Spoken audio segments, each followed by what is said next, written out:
Antonella Martí es productora, bueno, conferencista. ¿Qué más? ¿Cómo te puedo presentar? ¿Cómo estás? Un placer, un gusto. ¿Qué Un decís? gusto, un placer. Bienvenida. Muchas gracias. ¿Qué más tenemos que decir de vos? Rosarina. Rosarina, intento abrir la mente de la gente, intento que abracemos el pensamiento crítico, que dejemos de lado estos misticismos, estas ideas de que viene alguien y nos va a salvar con las fuerzas del cielo, que hay que usar la Biblia, esta idea de que hay que usar la Biblia como mandato de políticas públicas o para explicar la economía, como hacen estos personajes de la nueva derecha. De la cual hablas, ¿qué es, qué defiende y por qué representa una amenaza para nuestras democracias? Habla de un concepto que utilizamos en algún momento respecto a que las democracias estaban en cierto repliegue o que estaban siendo cuestionadas desde adentro del sistema y que algunos ya no la valoraban como lo habíamos valorado hasta aquí y que hay una crisis sobre lo que concebimos como la democracia occidental que ha primado en buena parte de la geografía del planeta. De hecho, China no lo tiene la India, no lo tiene Pakistán, no lo tiene Rusia. Europa con Orbán es un proceso, Estados Unidos con Trump es un misterio. Bueno, está el caso Bukele en El Salvador, Daniel en Nicaragua, Ortega, está el caso Cuba, está el caso Maduro en Venezuela, ¿no? Por derecha, por izquierda. Ahora, podemos tener el prólogo que es la introducción en realidad, porque no tiene prólogo, la introducción del libro. Porque la introducción del libro es, para ser todo lo apasionante que uno pueda entender para entrar a la historia y a la conversación con Antonella. Dice, el hecho de que no haya escrito este libro, de que yo haya escrito este libro, diciendo lo que digo y cuestionando los temas que cuestiono, es algo que la mayoría de las mujeres a lo largo de la historia ni siquiera habrían podido imaginar como una posibilidad.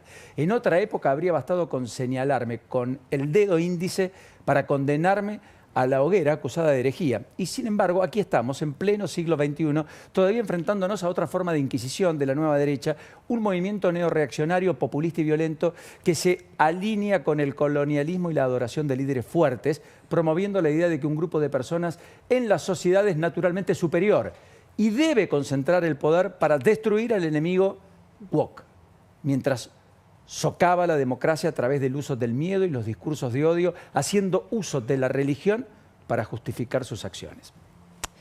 Bienvenida a la charla. Muchas gracias, muchas gracias. ¿En dónde estamos y qué es la nueva derecha? La nueva derecha empieza como un movimiento político-religioso, como decía recién, que intenta hacer uso de las escrituras, o la Biblia en este caso, para explicar y para llevar adelante esa batalla cultural de la que ellos hablan, porque creo que detrás de todo este proyecto lo que siempre les importó fue dar esa batalla cultural, que yo la defino como una cruzada moral, porque a fin de cuentas se trata de imponer un modelo de vida determinado en la sociedad. A las mujeres, esto se ve en el caso de los incels, ¿no? Estos jóvenes célibes involuntarios se autodefinen así, que son estos varones enojados con las mujeres, las culpan a las mujeres por ellos no poder tener relaciones sexoafectivas. Y está esta deshumanización, ¿no? Este maltrato, este odio hacia la mujer, la misoginia, atraviesa todas estas nuevas derechas.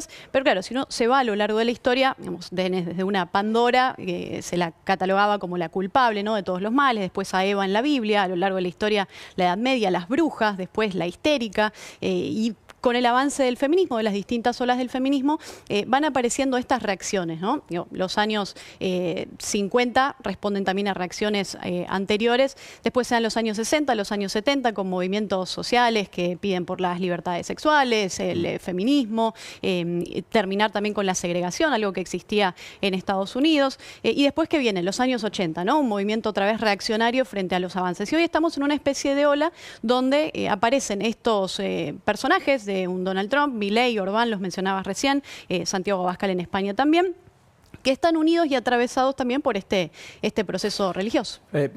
Solo para hacer un matiz, vos fuiste muy contestataria al kirchnerismo, incluso viviendo en los Estados Unidos. Sos un paladín de la libertad, ¿sos una liberal?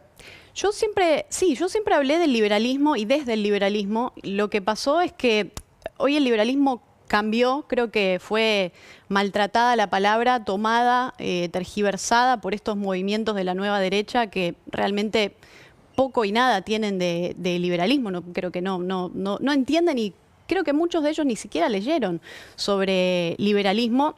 Primero porque lo interesante es que el liberalismo nace enfrentándose al conservadurismo, que es muy distinto a la historia que ellos cuentan, que nace enfrentándose a esa idea de marxismo, de comunismo en su momento. Y el punto está en que el liberalismo nace rompiendo o pidiendo por la ruptura de esa relación entre la religión y el poder, una relación de las más tóxicas a lo largo de la historia, la más sanguinaria a lo largo de la historia, y aparecen estos modelos que hoy, desde una postura supuestamente liberal, plantean que hay que volver a unir esa religión al poder, y bueno, y ahí se desarma, ¿no? Porque aparecen los libertarios, paleolibertarios, anarcocapitalistas, nacionalistas, hay un poco de todo, ¿no? Cada es una uno mezcla. con sus múltiples diferencias. Sí. Vos de todas maneras hablas que la nueva derecha tiene como 3 anclajes, ¿no? Una es un pasado que quiere revitalizar como un pasado mejor. Sí. La otra es un enemigo, un alguien, que es un poco el cuco, el miedo de que vuelva. Y la idea de una clase superior. Sí. Primero, esto de volver a un pasado, ellos hablan de un pasado con nostalgia, ¿no? De un pasado supuestamente mejor. Otra vez creo que muchos hablan con nostalgia de la Edad Media. Cuando te hablan de ese Occidente, esa defensa de los valores de Occidente, te hablan del Occidente de la Edad Media, porque muchos de ellos creo que sueñan con ser los Tomás de Torquemada de este siglo XXI, o incluso volver a la década de los 50 del siglo pasado. Pero otra vez, entran en ese aspecto en el que hay que destruir al otro. Es una política de destrucción del otro. Y fíjate que otra cosa... O sea, en lugar de construir con el otro, que es la democracia liberal por excelencia, occidental, es contra. Y son los que te hablan de del respeto por el proyecto de vida del prójimo, ¿no? Pero claro, siempre, mientras el prójimo sea como ellos quieren, porque si el prójimo empieza a tener distintas características que a ellos no les gustan, que se sale de esa caja del modelo de vida perfecto de los años 50 para ellos, donde tenías esa idea de familia tradicional típica, donde tenías una moral sexual marcada, atravesada por la religión, donde las mujeres, bueno, en muchos países no podían votar, donde existía esa segregación en el caso de Estados Unidos. Entonces entran en ese proceso. Trump siempre se dijo que era alguien que se creía superior, que, a ver, yo no quiero expresar, pero como una élite diferente, digamos. Sí. Y hay muchos que abrevaron en esa idea, etcétera. Vos hablas del fenómeno Bukele. Quiero que rápidamente desgloses lo que vos marcás en el libro. ¿Bukele te parece una persona que abreva también en la nueva derecha y lo marcás diciendo que además es alguien que recorta libertades, no otorga libertades? Claro, claro, totalmente. Una persona que, fíjate que muchos de ellos copian gran parte de ese modelo de Víctor Orbán, que hablábamos, que mencionabas al principio, ¿no? El caso de Hungría, donde se va tomando poco a poco, y él de hecho habla del Estado iliberal, la idea de una especie de democracia iliberal, es un término que usa, pero entran otra vez en esta destrucción lenta, de a poco, con pasos, ¿no? de la idea de la democracia, porque están en contra de la democracia. ¿Por qué? Porque estos personajes tienen un perfil muy narcisista y empiezan a ir en contra de la división de los poderes porque al narcisista no le gusta que le pongan límites. Y estos personajes que se sienten mesías, estos enviados o los que hablan con las fuerzas del cielo, Donald Trump también, que se lo ve siempre rodeado de todo su gabinete que le toca la espalda y reza junto a él, por él y con él, y se creen enviados, entonces es peligroso. Vos hablas de Yo, Yo y Yo, el regreso de Narciso, en uno de los capítulos que lo marqué. Dijiste también, hey Nietzsche, Dios ha resucitado, porque era Nietzsche el que proclamó que Dios ha muerto, pero parece un poco lejano por esta concepción que vos ves como fenómeno de construcción de poder en muchos segmentos. Yo te aclaro, comparto cosas con vos, estoy en las antípodas de vos en muchos otros temas, pero me resultó muy apasionante cómo construís esa narrativa de este tiempo para comprenderlo un poco mejor. Y sí debo reconocer que me impactó un aspecto, que es el de esta idea de que estamos en una nueva ola reaccionaria. Siempre la reacción es fruto de una acción. Sí. ¿Correcto? Sí, totalmente. Bien. ¿Crees que el feminismo también se extralimitó y que por eso también aparece una genuina reacción de otros que no piensan exactamente, ni mucho menos en las mismas condiciones que estos fenómenos? No, yo creo que pedir más libertades y que incluso, fíjate que esto pasa, ¿no? A veces se habla de igualdad ante la ley, es importante, es crucial, pero a veces no alcanza, porque tenemos igualdad ante la ley en muchas cosas, pero todavía gran parte de la sociedad tiene una mentalidad que queda arraigada en esa idea, otra vez, del siglo pasado, de los años 50, muchas veces medieval o atravesada por los relatos religiosos, donde se quiere poner a determinadas personas en un lugar puntual. Antes hablábamos también de la destrucción del otro, ¿no? Del enemigo, la deshumanización que se hace permanentemente. ¿Vos crees que hay una deshumanización de la Hay vida una pública? Deshumanización y una naturalización del odio, que eso es lo más peligroso. Y yo empiezo el libro citando una frase que deja el Museo de Auschwitz en el aniversario número 80, y ellos plantean algo que es clave, ¿no? Que es que el nazismo no empezó con los campos de concentración. Empezó con la construcción de un relato, de una idea, de todo un clima político, social, cultural, y así es como se van dando estos procesos a lo largo de la historia, cuando se naturaliza el odio, cuando entramos en este aspecto de Hablas destruir de gente al rota, otro. ¿vos crees que hay mucha gente Sí, rota? totalmente, inseguros, rotos, porque te das cuenta cuando la manera en la que tratan al otro, se vinculan desde la bronca, desde la ira. Es cierto que había una sociedad ofuscada, frustrada, con ira. Pospandemia pasó en buena parte del planeta. La pandemia fue. ¿Vos crees que han sido los mejores catalizadores de esa bronca? La pregunta es, ¿eso puede ayudar a construir o desde ese lugar se puede construir poco?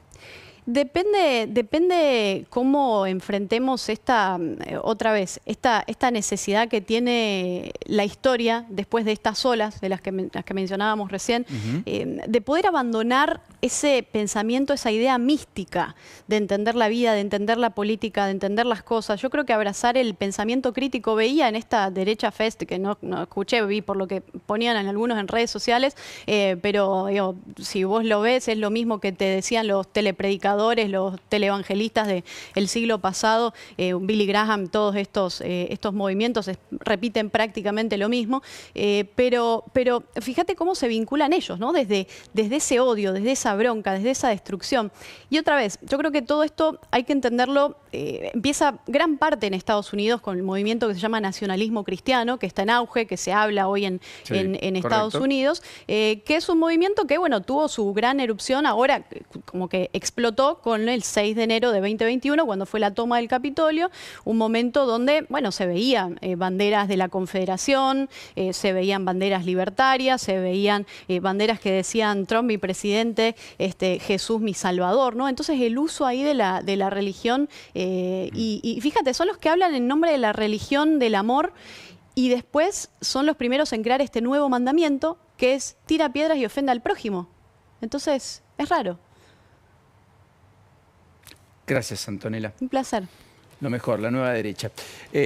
Insisto, no hay nada mejor que interpelarnos, que crear la duda en nuestras convicciones para reforzarlas o para modificarlas. Ese es el proceso de aprendizaje más extraordinario que podemos tener todos. Es una invitación a la